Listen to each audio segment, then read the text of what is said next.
Welcome to the Deep Dive. Today we're opening up the files on a figure whose life is, really, the story of modern Israel itself.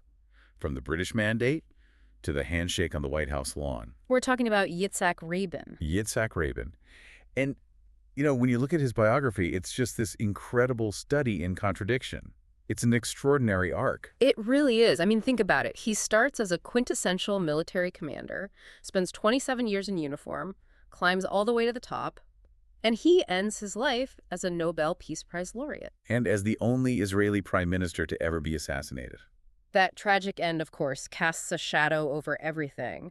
But it's that journey, that transformation that's so compelling. Okay, so that's our mission for this deep dive. We've got a wealth of source material here, covering everything from his childhood in, a labor Zionist household in the 20s, all the way to his death in 1995. And the central question we have to tackle, the one at the very heart of his story, is how? How did the man who architected the stunning victory in the Six-Day War become the primary political force behind the Oslo Accords? It's a huge shift. We're going to trace that path from the commander of what he called the Holy Gun to the man who said, Shalom, Haver. Exactly. And we need to look at the turning points. We've got documents on his early years, his very controversial actions in the 48 War, his time in Washington as a diplomat. And his legendary political battles with Shimon Peres. That rivalry is a whole story in itself. But it all leads to this fundamental pivot from a hardline security policy that ultimately failed to the historic and incredibly risky efforts for peace. It's a life defined by massive strategic shifts. So let's start at the beginning. So let's begin with his roots. Because unlike so many of the other founders of Israel, Rabin wasn't an immigrant who arrived on a boat, burning with revolutionary ideas. No, he was a native, a Sabra. That fact is absolutely central to understanding him. He was the first prime minister to actually be born in the land. Born in 1922 in Jerusalem at the Sher Zedek Medical Center. This is all happening during the British Mandate period. Right. But his parents, they were the classic immigrants of the what's known as the Third Aliyah. This was that wave of Jewish immigration right after World War I, driven by socialist and labor ideals. His father, Nehemiah, came from Ukraine. His mother, Rosa, from Belarus. And their commitment to the cause was, it was total. The sources show his father, whose original name was Rubitsov, had actually changed his last name to Rabin while he was serving in the Jewish Legion in the United States, before even coming to Palestine. So a commitment to a Jewish fighting force was already in the family DNA. It absolutely was. But his mother, Rosa, she really stands out in the sources as this really formidable character. She came to Palestine in 1919 on a steamship called the Ruslan. Which is often called the Mayflower of the Third Aliyah, right? Exactly. And she wasn't just, an accountant. She was a major activist in Tel Aviv, a real force in local politics. She ended up becoming a member of the Tel Aviv City Council. So Rabin's upbringing was just steeped in this labor Zionist environment. And that environment wasn't just at home. It was built into his schooling from day one. When the family moved to Tel Aviv when he was just a year old, he was enrolled in a special kind of school. The Beit Hinuk Lealde of Dimim. Which translates to what, exactly? The schoolhouse for workers' children. And this was not your standard education. The whole curriculum was designed to instill the values of the movement. It blended academics with practical agricultural training and, most importantly, Zionist ideology. So these schools were basically the ideological bedrock of the socialist movement that would go on to dominate Israel for decades. For its first 3 decades, yes. But, it's interesting. Despite that heavy political grounding, his own career ambitions weren't military at all initially. He went to the Kaduri Agricultural High School. He did, from 1937 to 1940. And he was good at it. He excelled in agriculture, and his plan was to become an irrigation engineer. Which is fascinating because the sources also point out this political aversion he had to one particular subject, English. Yes, he actively disliked studying it. He called it the language of the British enemy, which, it tells you a lot about how the geopolitical tensions of the time filtered right down into the classroom, into a teenager's personal life. And that dislike of the British enemy quickly morphed into a more serious military interest, especially around 1938, during the Arab Revolt. Right, and that led him to get some early Haganah training, and the documents show this really pivotal connection he made. His first sergeant was a young Yigal Allon. Who would go on to become one of the most famous generals in Israel's history. A huge figure, and that relationship with Allon was absolutely formative. It was Allon's influence that got Rabin to join the newly formed Palmach in 1941. The Palmach being the elite strike force of the Hagan. Their commando units, yes. He joined while he was doing practical training at Kibbutz Ramat Yohanan. And it's funny because the sources say he was actually pretty clumsy at first. Couldn't operate a machine gun, couldn't drive a car. Or ride a motorcycle. But Moshe Dayan, another future icon, accepted him into the unit anyway. What does that tell you? I think it tells you they valued commitment, raw hunger, over initial skill. And you have to understand the nature of the Palmach. They were a secret force operating under the radar to avoid the British. No uniforms, no public recognition. None at all. They spent most of their time pretending to be farmers and then conducted this intensive military training in their spare time.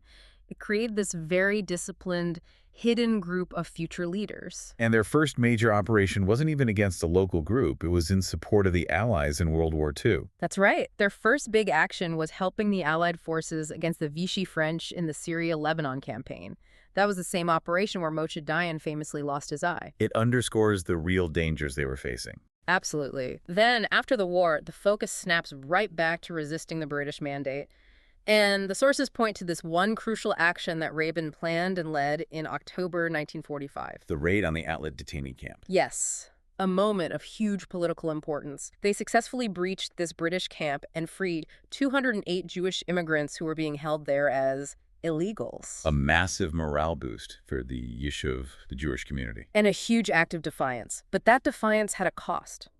Less than a year later, the British launched this massive crackdown called Black Shabbat. And Rabin was arrested, along with hundreds of other Jewish leaders. He was detained for 5 months, and that time in prison, alongside the future political leadership of the state, had to be incredibly formative. When he got out, his rise was meteoric. By October 1947, just as the UN was voting on partition, he was made Chief Operations Officer of the Palmach. Placing him right at the nerve center of the military, just as everything was about to explode. And that promotion put Rabin right at the top level of command for the 1948 War of Independence. He was directing operations in the Jerusalem sector, which was just a critical front. He commanded the Herald Brigade. The Herald Brigade, yeah. And his unit was absolutely pivotal. They were fighting to secure the road to Jerusalem, that lifeline from the coast, and to hold the southern part of the city. They fought for and recaptured Kibbutz Ramat Rachel multiple times. But the 48 War wasn't just about fighting external enemies. It was also filled with these brutal internal conflicts. And our sources really highlight two deeply controversial episodes that define Rabin as a commander. Episodes that show he was willing to make these incredibly harsh calls for the sake of establishing state power. Let's start with the Altalena affair during the First Truce. This was, you could argue, the closest Israel ever came to a full-blown civil war. The Altalena was a ship organized by the right-wing Irgun paramilitary group. Menachem begins a group. Exactly. And it was carrying almost 900 volunteers and a huge amount of weapons and ammunition. Now, Prime Minister David Ben-Gurion had just ordered all the paramilitary groups to disband and join the new Israel Defense Forces, the IDF. So he saw this ship as a direct challenge. A direct challenge to the authority of the new state. And Rabin was the commander on the ground, leading the IDF forces that confronted the ship right off the coast of Tel Aviv. And what we learned from the documentation is that he had this phrase for the cannon they used to fire on the ship. He did. He personally called it the holy gun. The holy gun. I mean, that phrase is just packed with so much political meaning. It's immense. It's this assertion that the state's military, the IDF, is the only legitimate security force, and any weapon used to enforce that authority is, in a way, sanctified. The whole thing ended with the ship being shelled, catching fire, and sinking. A terrible, tragic event. But it's crucial to note what didn't happen. It didn't become a civil war. And the sources show that's largely because of what Menachem Begin did. Yes.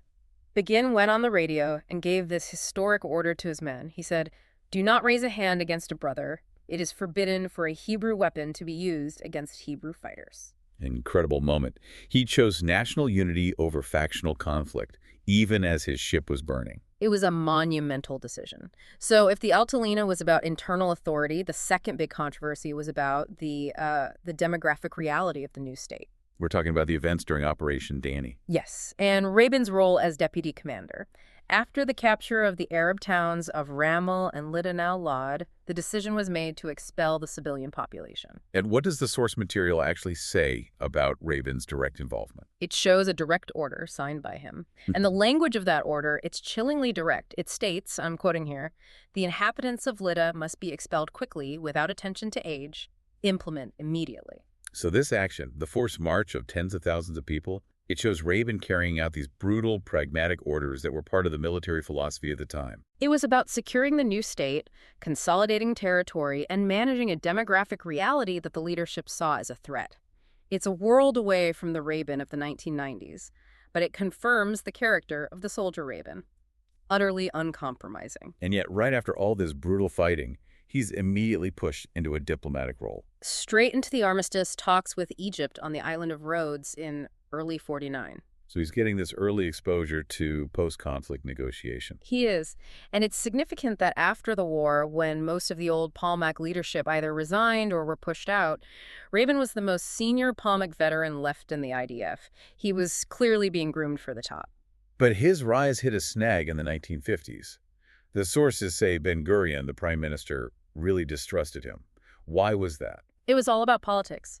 Rabin was associated with the left-wing Adut Havavoda and Mapam parties, which were often rivals to Ben-Gurion's own party, and Ben-Gurion was centralizing power. So for a few years, Rabin was kind of sidelined. Put in staff or training posts, yes. A lot of his Palmach comrades left the IDF in frustration during that period.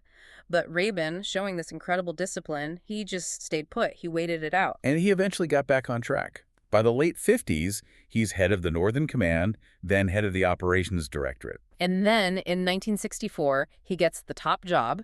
He's appointed Rab Aluf, the IDF's highest rank, and Chief of the General Staff. And the prime minister who appoints him is Levi Eshkol. Right. And Eshkol, who didn't have Ben-Gurion's military background, reportedly trusted Rabin's judgment with closed eyes. That's a huge amount of trust. It gave Rabin immense power to shape the IDF, which led directly to the planning and, of course, the execution of the Six-Day War in 1967. A war that really cemented his legacy as a military genius.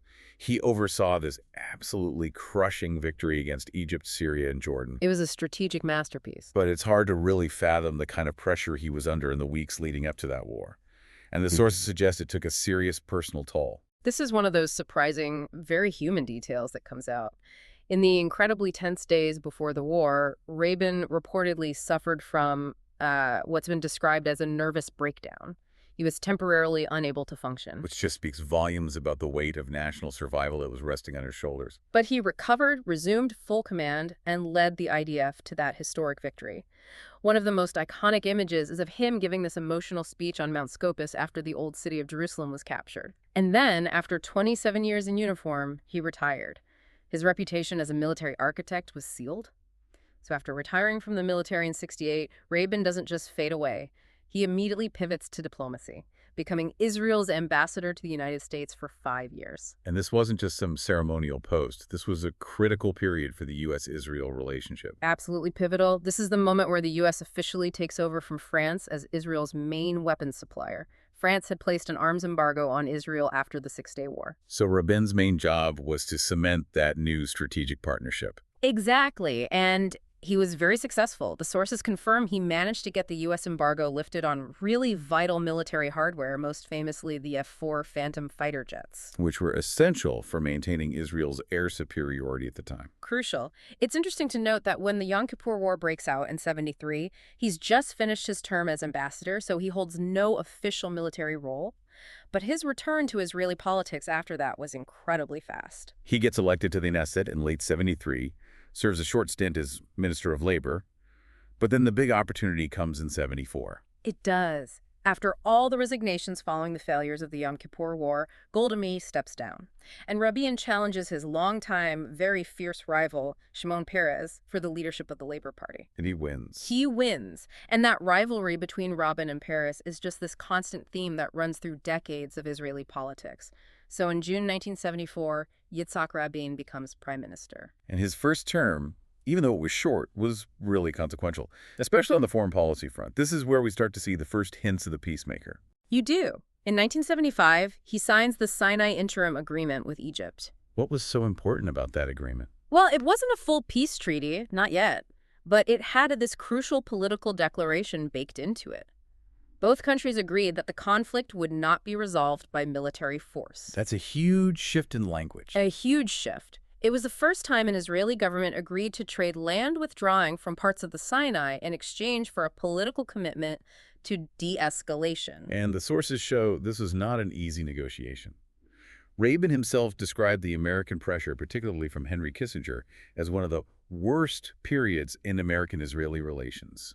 But he got it done. And that agreement laid the groundwork for the Camp David Accords that Menachem Begin would sign a few years later. And while he's navigating all this high-stakes diplomacy, his government pulls off one of the most daring military operations imaginable. Operation Entebbe, 1976. A defining moment.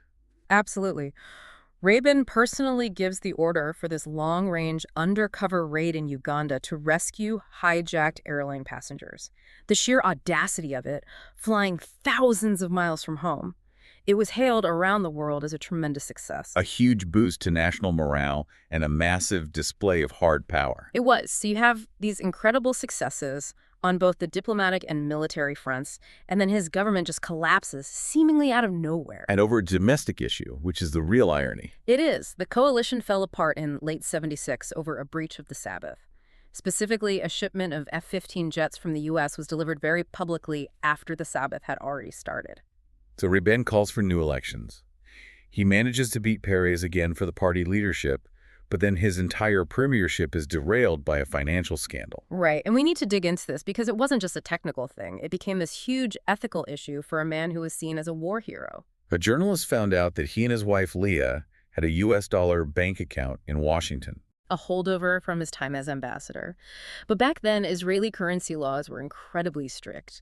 It was illegal for citizens to hold foreign bank accounts. And what was the actual amount of money involved? It wasn't a huge corruption scandal, was it? No, not at all. The investigation found they had 2 illegal accounts that contained a total of about $10,000. They were fined, but the political damage was catastrophic. The breach of the law, even if minor, just shattered his moral authority. It did. And on April 7, 1977, he resigned as party leader and withdrew from the election.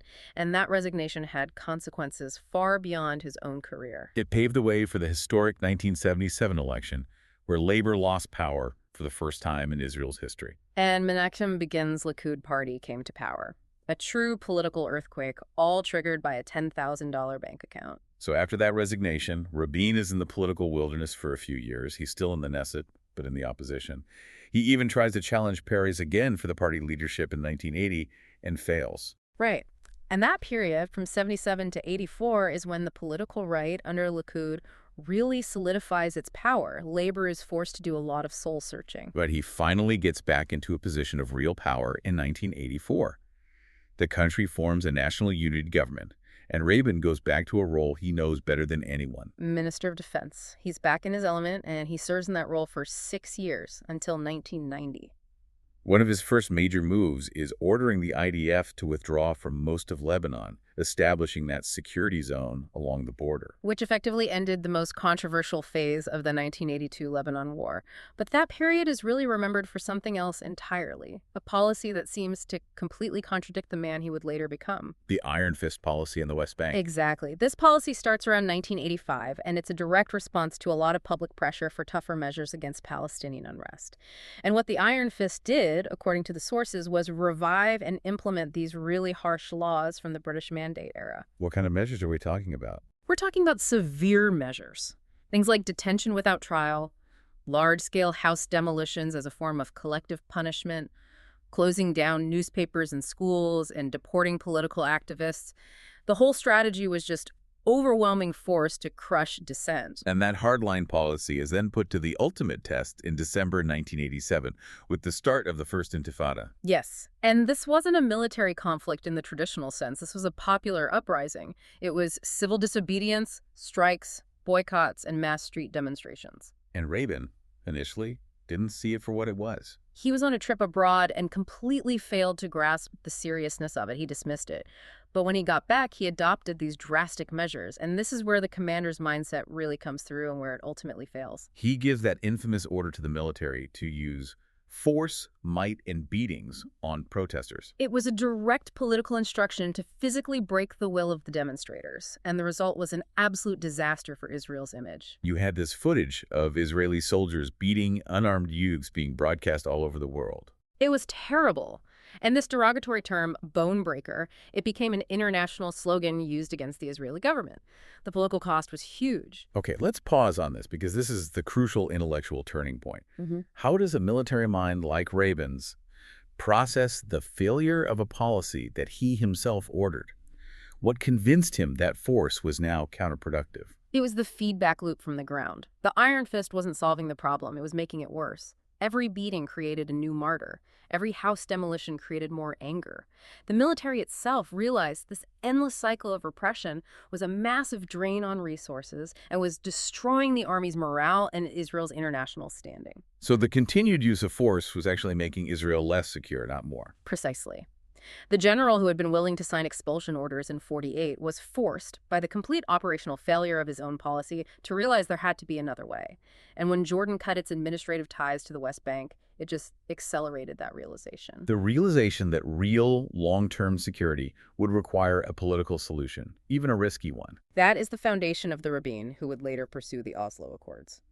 It's a fascinating duality, though. During this same period, he's still overseeing classic military operations, Like the assassination of PLO second-in-command Abu Jihad in Tunis. and operations against Hezbollah in Lebanon. The capacity for force was still there, but the political conclusion had changed. He knew he needed to pivot, but first he had to win that final political battle against Perez. After Perez's failed coalition attempt in 1990, the dirty trick scandal, Rabin tries to force a leadership vote. And he fails. The party establishment protects Perez. But Rabin, as always, is patient. He waits 2 more years. And in the 1992 Labor Party primary, he finally unseats Shimon Peres, Putting him in position to lead the party into the next national election, ready to implement the huge strategic shift he now believed was necessary. So the 1992 elections bring Rabin back to the prime minister's office. Labor wins a clear victory over Yitzhak Shamir's Likud. And he forms the first labor-led government in 15 years. But it's a narrow coalition, and crucially, it relies on the non-coalition support of Arab parties to survive. Which in itself was a revolutionary step in Israeli politics. It was. It signaled he was willing to build a new kind of political alliance to achieve his main goal. Now, he still showed he could use force. He authorized a big military operation in Lebanon in '93, but his real focus was on the monumental achievement to come. The Oslo Accords. The Oslo Accords. This agreement fundamentally changed the game. It created the Palestinian National Authority, the PNA, and gave it partial control over parts of the Gaza Strip and the West Bank. It was the general taking the ultimate political risk. And it all hinged on mutual recognition. It did. On September 9, 1993, you have this historic simultaneous exchange. Yasser Arafat sends a letter renouncing violence and officially recognizing Israel. And on the exact same day, Rabin sends a letter to Arafat officially recognizing the PLO. But what's so telling is Rabin's stated reason for doing this. It wasn't some idealistic vision of peace and brotherhood. It was cold, hard pragmatism. He was incredibly blunt about it. There's this crucial quote where he explains his motive. He believed the Palestinians will be better at it than we were. Better what? At policing their own people. He went on to say that the PNA would free Israeli soldiers from the moral and legal nightmare of occupation because they would allow no appeals to the Supreme Court and would rule by their own methods. So he essentially saw the PNA as a security subcontractor. That's a cynical way to put it, but it's not far off. From his military perspective, it solved the problem that the Intifada had exposed. It removed the Israeli army from that impossible situation. And yet, that hard-nosed realism seemed to melt away for a moment during that handshake on the White House lawn. His words then were so powerful. They were. We who have fought against you, the Palestinians, enough of blood and tears, enough. A true turning point. And the peace efforts didn't stop there. He also oversaw the peace treaty with Jordan in 1994. Solidifying another one of Israel's long borders and showing that his new political approach could yield tangible results. And while all this is happening on the world stage, his government is engineering this massive transformation of Israel's economy at home. A complete overhaul. They pushed through huge economic reforms, launching what some sources called a privatization frenzy. They were systematically selling off old state-run companies. And they created a program called Yozma in 1993. Why was that so important? Yozma, which means initiative, was a stroke of genius. The government created a fund to attract foreign venture capital to Israel's tech sector. They offered tax incentives and promised to match private investment. So they weren't just funding tech themselves, they were creating a market for it. Exactly. And that program is widely credited with kickstarting the startup nation phenomenon. It was a paradigm shift. And the social policy changes were just as big. Huge. In 1995, they passed the National Health Insurance Law. This created Israel's universal healthcare system, breaking the monopoly of the powerful Histadrut labor union. He also poured money into education. Increased spending by 70%. Built new colleges, raised teachers' salaries, and launched massive infrastructure projects like the Cross-Israel Highway. He was modernizing the entire country. And all of this work, of course, is recognized with the Nobel Peace Prize in 1994, which he shared with Peres and Arafat. But that prize, that political risk he took, was met with just ferocious opposition at home. Huge, sometimes violent protests from the right-wing and religious nationalists. How did Rabin react to that? With the same unyielding attitude of a general who has made his strategic decision and will not be swayed. He basically said that as long as he had a majority in the Knesset, he would ignore the protests. He had that famous quote about the protesters, that they could spin around and around like propellers. Just completely dismissive. And he was just as blunt with critics abroad, telling American Jews who objected to his plan that their dissent was chutzpah. This hardline stance emboldened his supporters, but it absolutely intensified the hatred from his opponents, especially as Hamas began its wave of suicide bombings to try and derail the process. The country was at a boiling point. And that tension finally boiled over. The end came so violently, so abruptly, on the night of November 4th, 1995. He was at a huge peace rally in Tel Aviv. It was held in what was then called Kings of Israel Square, a massive crowd, all there to support the Oslo Accords. And as the rally ended, as he was walking to his car, he was ambushed. He was shot by Yigal Amir, a right-wing extremist, a law student who was fanatically opposed to the peace process. He believed Rabin was a traitor for giving away biblical land. Amir fired 3 shots. 2 of them hit Rabin. The damage was catastrophic. He was rushed to the hospital but died on the operating table. It was a national trauma on a scale that's hard to describe. It just completely changed the country's political trajectory overnight. Amir was arrested immediately, of course, convicted, and sentenced to life in prison. The immediate aftermath was just this outpouring of grief. Hundreds of thousands of Israelis, especially young people, flocked to the square, lighting candles, singing peace songs. Shimon Peres, his old rival and now his partner in peace, was appointed acting prime minister. And the funeral, a couple days later, was this incredible international event. Unprecedented. World leaders from everywhere came to pay their respects. U.S. President Bill Clinton, Egyptian President Hosni Mubarak, and maybe most movingly of all, King Hussein of Jordan. And it was Clinton's eulogy that gave us the phrase that will forever be linked to that moment. He ended it with the Hebrew words, Shalom, Haver. Goodbye, friend. And in that moment, in death, Rabin was transformed into this powerful national symbol. The ultimate irony is that this career military hawk, the man who ordered expulsions and beatings, became the enduring icon of the Israeli peace camp. And that legacy was quickly cemented. The square was renamed Rabin Square. The Knesset set an official Memorial Day. The Yitzhak Rabin Center was founded to promote his ideals of peace and democracy. But we have to talk about the security failures that came to light afterwards. It was revealed that a prominent right-wing extremist, a guy named Avishai Raviv, who had been organizing anti-Rabin rallies, was actually an agent informer for the Shin Bet, the Internal Security Service. His code name was Champagne. Champagne. And that revelation just fueled all sorts of public distrust and conspiracy theories about what the intelligence services knew and when they knew it. Was he ever held responsible? Raviv was later put on trial for failing to prevent the assassination, but he was acquitted. The court found there wasn't enough evidence that he knew about Amir's specific plot, but the whole episode just highlights the toxic political climate and the catastrophic intelligence failure that allowed it to happen. Even after his death, the Rabin name remains a force in Israeli politics.